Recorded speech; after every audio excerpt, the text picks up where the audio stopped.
솔로몬 왕이 두로에서 히람이라고 하는 사람을 데려왔습니다. 그가 누구였죠? 기술자였습니다.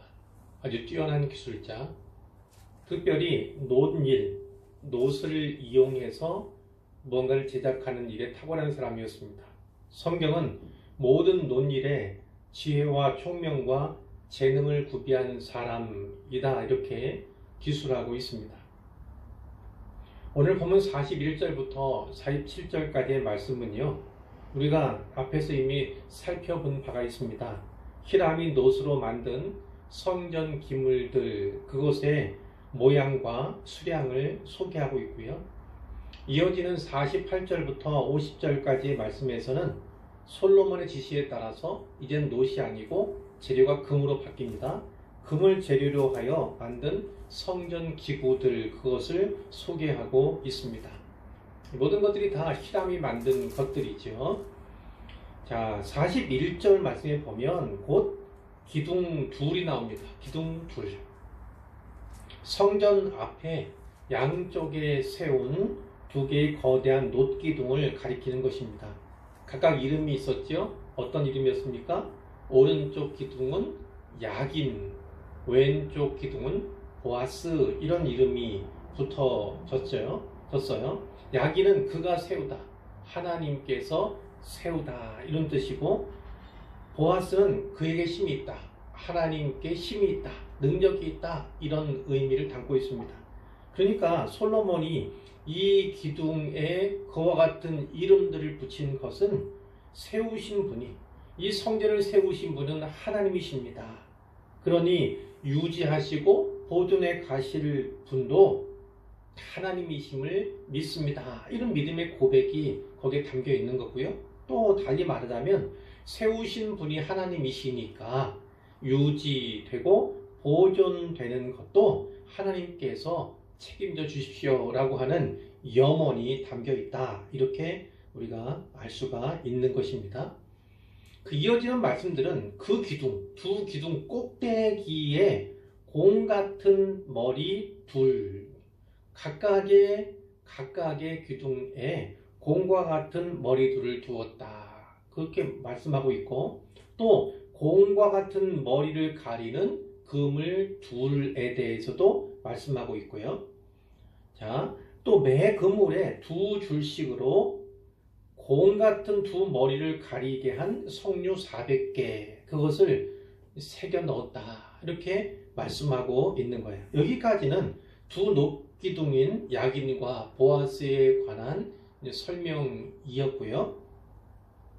히람이 43절입니다. 또 10개의 받침 수레와 받침 수레 위에 10개의 물두멍, 이것을 놋으로 만들었다는 거죠.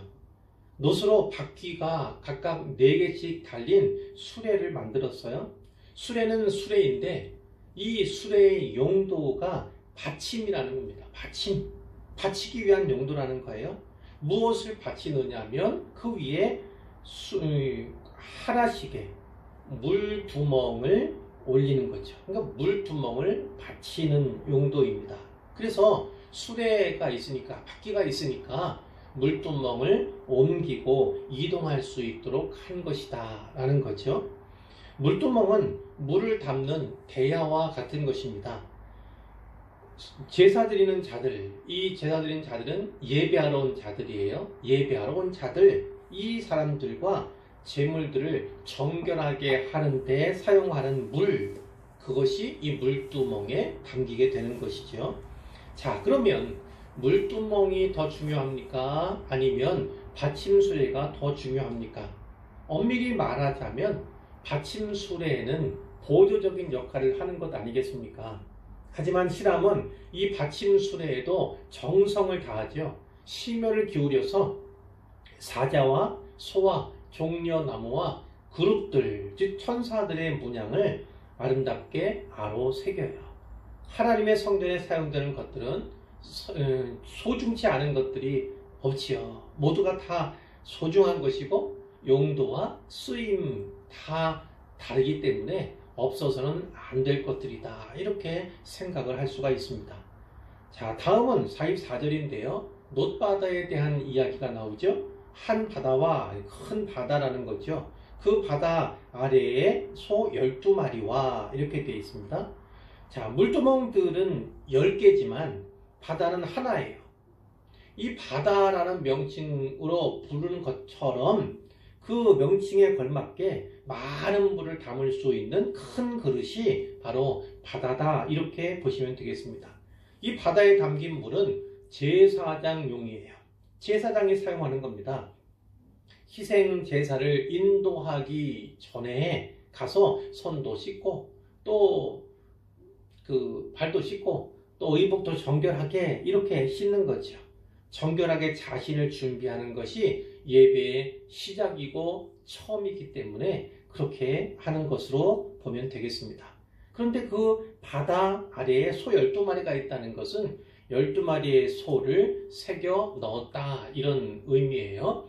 12마리, 그러니까 생각나는 것이 있죠. 살펴도 보았지만 12지파가 생각납니다. 그러니까 이 12지파와 관계가 있다. 그들의 풍요를 기원하는 것, 또 그들이 하나님께 나아가는 그런 것들을 의미한다, 이렇게 볼 수가 있는 거예요. 45절에 보면 솥과 부삽과 대접들 이렇게 또 나오고 있습니다. 이 모든 것들을 솔로몬 왕을 위하여, 그러니까 솔로몬의 명령을 따라서지요. 솔로몬이 원하던 바대로고 여호와의 성전에 이 모든 그릇을 빛난 놋으로 만드니라. 놋 가운데서도 아주 빛나는, 아주 고급진 그런 거겠죠. 아주 좋은 것으로 만들었다, 이렇게 볼 수가 있는 거예요. 자, 이 성전과 그 기물들이 다 제작 끝났을 때, 제작이 마쳐졌을 때 몇 년의 시간이 걸렸습니까? 7년 반입니다.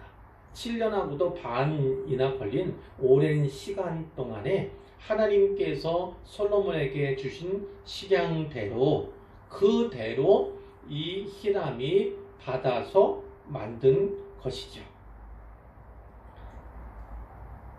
하나님께서 보여주시고 하나님께서 가르쳐 주신 대로 만드는 것, 그것이 너무나 중요했다, 이렇게 볼 수가 있는 것이고요.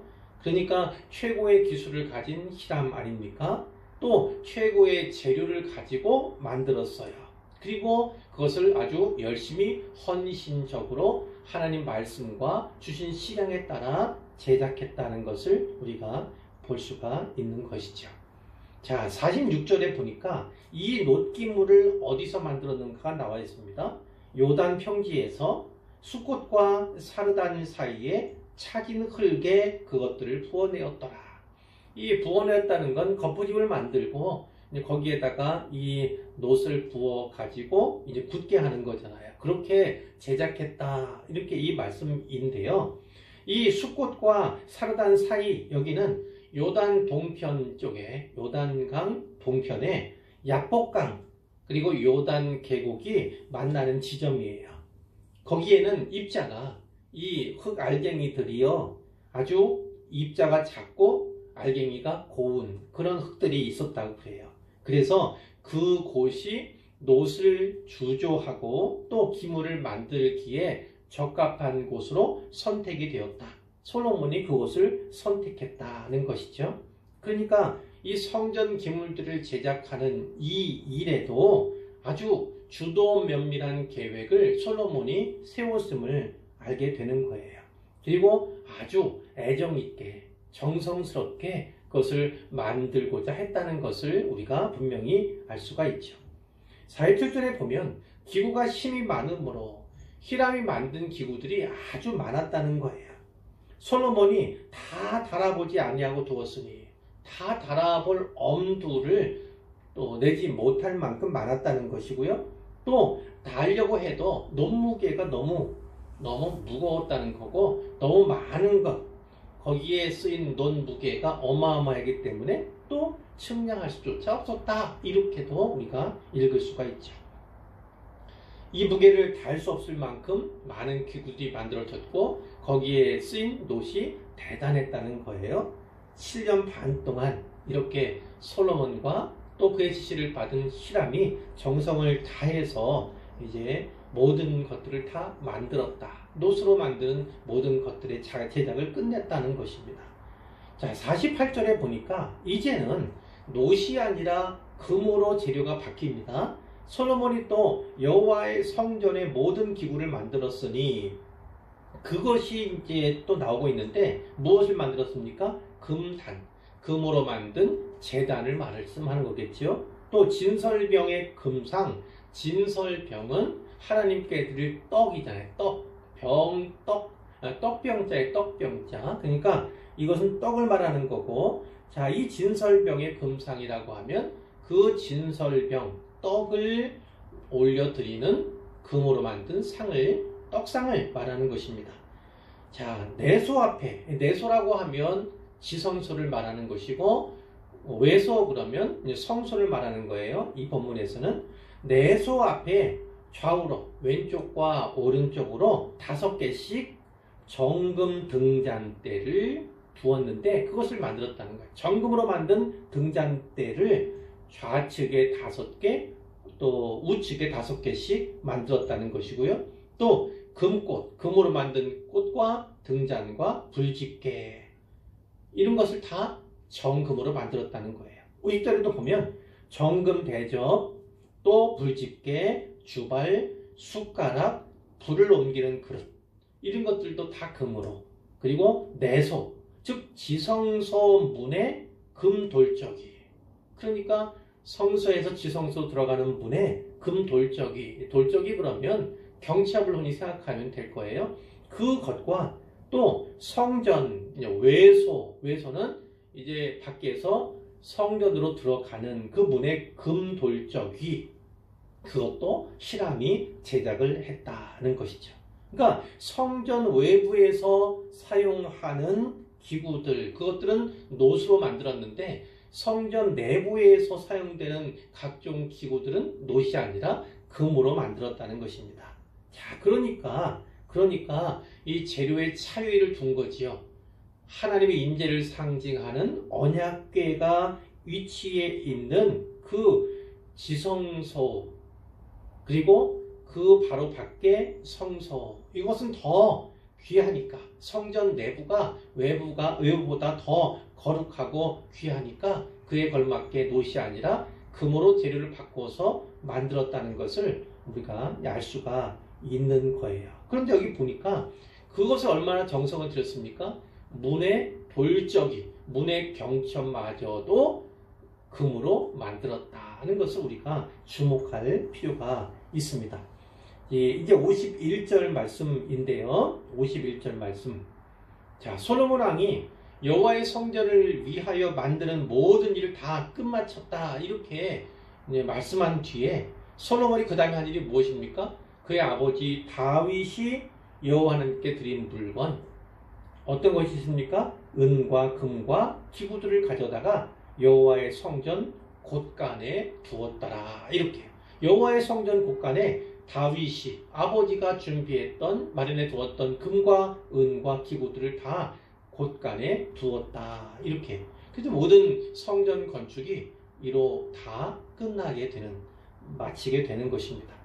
자, 이 본문을 통해서 3가지만 살피고 말씀을 맺으려고 합니다. 첫 번째는 히람에 관한 거예요. 히람에 관한 것.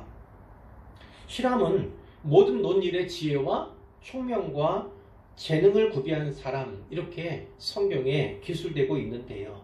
그는 이렇게 전문 기술, 특별히 놋, 나아가서는 금도 마찬가지지만 부어서 만드는 일에 전문 기술을 가진 사람이에요. 그러나 그것만이 아니죠. 그는 하나님의 성전을 위해서 솔로몬 왕에 내린 명령을 따라서 헌신할 줄 아는 사람이었다. 즉 하나님께 헌신적인 사람이었다는 것을 우리가 본문을 통해서 알 수가 있는 것이죠. 오늘 우리에게도 하나님께서 달란트를 주셨습니다. 재능을 주셨어요. 특별히 우리에게 주신 사명과 소명을 잘 감당할 수 있도록 그런 달란트와 재능을 주신, 또 지혜도 주시고 총명도 주시고 명철도 주신 분이 우리 하나님이신데, 하나님께서 나에게 그 달란트들을 특별한 재능들을 주신 이유와 뜻과 목적이 있음을 우리가 반드시 기억해야 하는 것이죠. 그래서 결국은 주의 몸된 교회를 위해서 그리고 하나님 나라를 위해서 내가 가진 것과 물론 그것엔 달란트와 재능도 포함됩니다. 또한 물질도 포함되지요. 또 시간과 그 재능 그것들을 잘 사용했으면 좋겠다. 이런 말씀을 드릴 수가 있는 거예요. 자, 이렇게 앞에 히람이 제작해 왔던 것들 우리가 살펴왔는데 여기서 다시 한번 다 뭉뚱그리고 다 요약해서 또 잘 보여주지 않습니까? 자, 이렇게 기억했으면 좋겠어요. 하나님 앞에 우리가 서게 될 때 하나님께서 우리에게 이렇게 말씀하시지 않을까 그런 생각을 해보게 됩니다. 하나님의 나라를 위해서 주의 나라를 위해서 네가 무엇을 했는지 하나님께서 일일이 정리하여 말씀해 주시면서 또 칭찬해 주실 그 날이 있을 것을 우리가 기대하고 바랐으면 좋겠습니다. 그렇기 때문에 하나님께서 칭찬하실, 하나님께 칭찬받을 그런 재료들, 그런 목록들 그것을 갖추기 위해서 좀 더 애쓰고 힘쓰는 우리가 되었으면 좋겠다. 이런 말씀을 드립니다. 이 세상에서 인정받고 칭찬받는 것 중요하지만 하나님 나라에서 그분의 나라를 위해서 수고하고 애쓴 것 하나님께서 분명히 기억하시고 절대 잊지 아니하신다는 사실을 마음에 잘 새기기를 바랍니다. 자, 두 번째는요. 재료에 대한 거예요. 솔로몬이 재료의 차이를 두었죠. 크게는 노수로 만든 것들이 있고 또 금으로 만든 기무들이 있었습니다. 앞에서 보았던 것처럼 이 성전 내외에 차이를 두었던 거예요. 성전 밖에 있는 것들은 노수로 만들었고 그런 반면에 성전 안에 있는 것들은 재료를 바꿔서 금으로 만들었다는 것을 볼 수가 있습니다. 이해할 수 있지요. 왜냐하면 그 성전 밖과 또 안은 그 거룩함에서나 또 마찬가지죠. 성전이라고 부르는 외소보다 언약궤가 위치하게 될 내소, 즉 지성소가 더 거룩하게 여겨진 우리 실제로 그렇습니다만 그렇게 우리가 볼 수가 있는 거예요. 솔로몬이 재료의 차이를 통해서 더 거룩한 것을 표하고 나타냈다. 이렇게도 우리가 볼 수가 있는데 그러나 오늘날은 아닙니다. 지금은 아니에요. 어느 장소가 더 거룩한가? 어떠한 재료를 사용한 것이 더 거룩을 표현할 수 있는가? 이것은 오늘날은 맞지 않습니다. 속히 분명히 말해서 성과 속, 거룩한 것과 그렇지 않은 것, 거룩한 것과 더 거룩한 것, 이것을 구분하는 것은요, 이제 성경적이지 않아요. 자, 우리가 예수 안에 있다면요. 그리고 진짜 하나님의 말씀을 따라서 살아가고 사역하는 그런 사람들이라면 우리가 언제 어디에 있든지 또 무엇을 하든지 다 하나님을 위한 일임을 분명히 기억해야 하는 것입니다. 하나님과 무관한 일이 아니에요. 당연히 관계가 되는 것입니다. 그러니까 언제가 더 거룩한가? 또 어디가 더 거룩한가? 그리고 무엇이 더 거룩한가? 이것은 결국 우리가 거룩한가 거룩하지 아니한가에 따라 우리가 그리스도 안에 있는가 그렇지 않은가에 따라서 달려있을 뿐이지 어떤 때나 어떤 장소나 그것이 차이가 있는 것이 아니다라는 것이죠.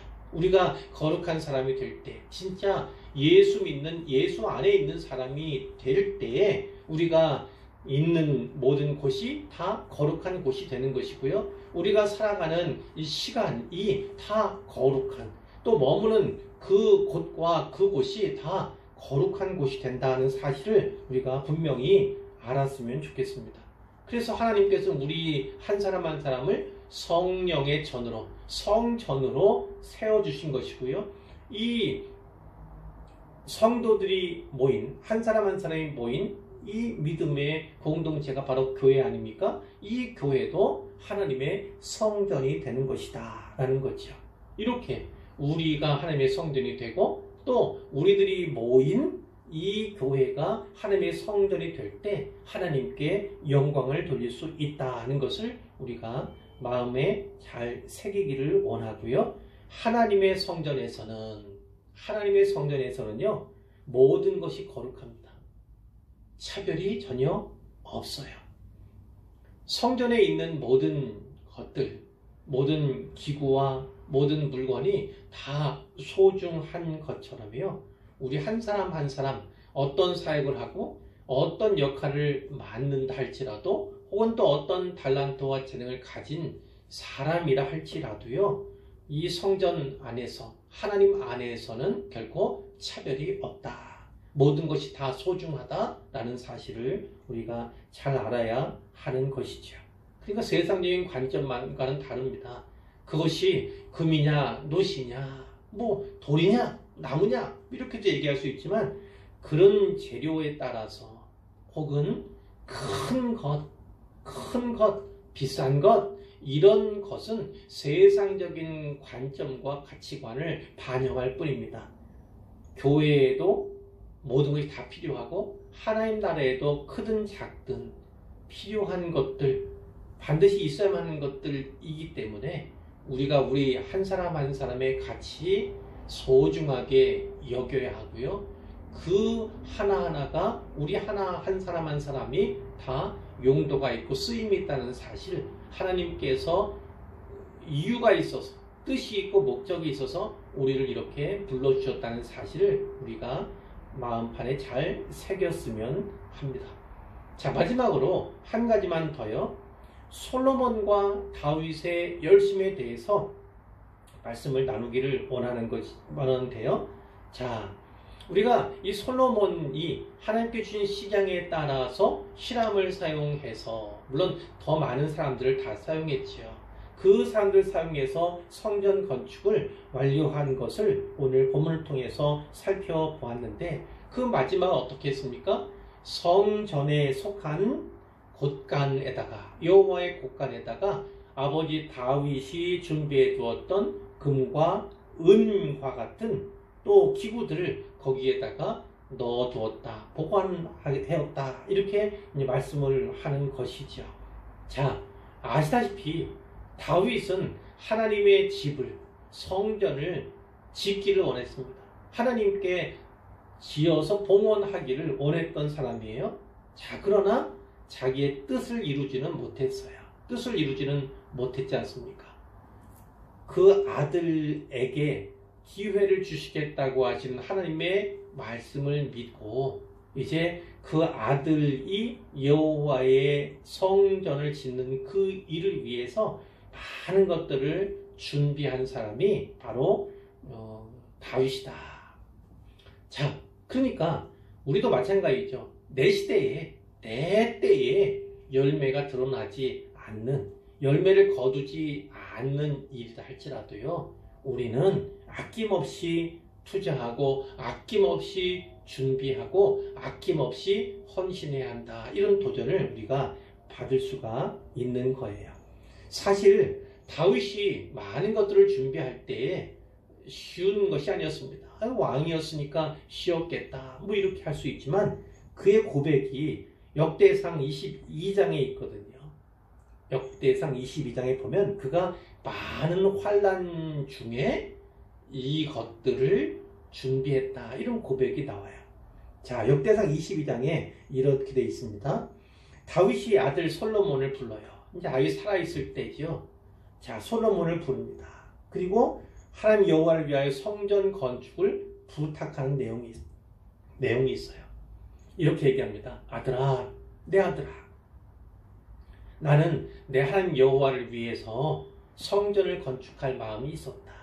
그런데 하나님께서 나에게 너는 피를 심히 많이 흘렸고 또 크게 전쟁도 했다.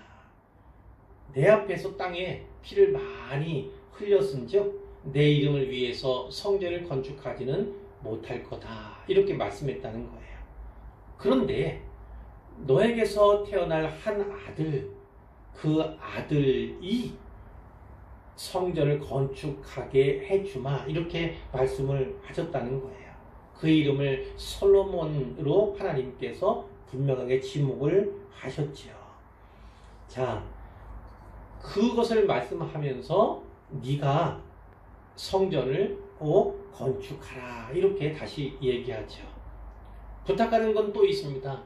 이제 내 아들아, 여호와께서 너와 함께 계시기를 원하며 네가 형통하여 여호와께서 네게 대하여 말씀하신 대로 네 하나님 여호와의 성전을 건축해 다오, 이렇게. 자, 14절, 22장 14절 말씀인데 이렇게 돼 있어요. 내가 환난 중에 여호와의 성전을 위하여 금 10만 달란트와 은 100만 달란트와 놋과 철을 그 무게를 달 수 없을 만큼 심히 많이 준비하였고 또 제목과 돌을 준비하였으나 너는 더 할 것이며, 이렇게 말씀을 하고 있어요. 성전을 위해서 금 10만 달란트, 은 100만 달란트, 그리고 많은 양의 놋과 철을 무게를 탈 수 없을 만큼 힘이 많이, 제목도 또 돌도 준비하였다. 하지만 너는 더하라는 거예요. 너는 더하라. 아낌없이 하나님의 성전을 위해서, 하나님을 위해서 아낌없이 쓰고 아낌없이 봉사하라, 이렇게 우리가 받을 수가 있는 거예요. 하나님의 성전을 향한 이 다윗의 열심은요, 단지 건물을 위한 열심이 아니었던 거예요. 건물을 위한 열심이 아니었던 것입니다. 하나님께서 내 이름을 거기에 두마, 내 이름을 거기에 두마, 바로 그 건물, 하나님께서 이름을 두시겠다고 하신 그곳을 위해서 열심을 둔 거기 때문에, 결국 하나님의 이름을 위한 열심이기 때문에 곧 하나님을 향한 열심이었다, 이렇게 평가할 수 있는 것입니다. 솔로몬도 수고하고 애썼어요. 다윗도 애쓰고 수고했습니다. 사랑하는 성도 여러분, 저와 여러분도 다윗과 같이, 솔로몬과 같이 주님을 향해서 열심을 가질 수 있기를 바랍니다. 그래서 하나님께 인정받고 칭찬받는 모든 분들이 되기를 우리 주님의 이름으로 축원합니다.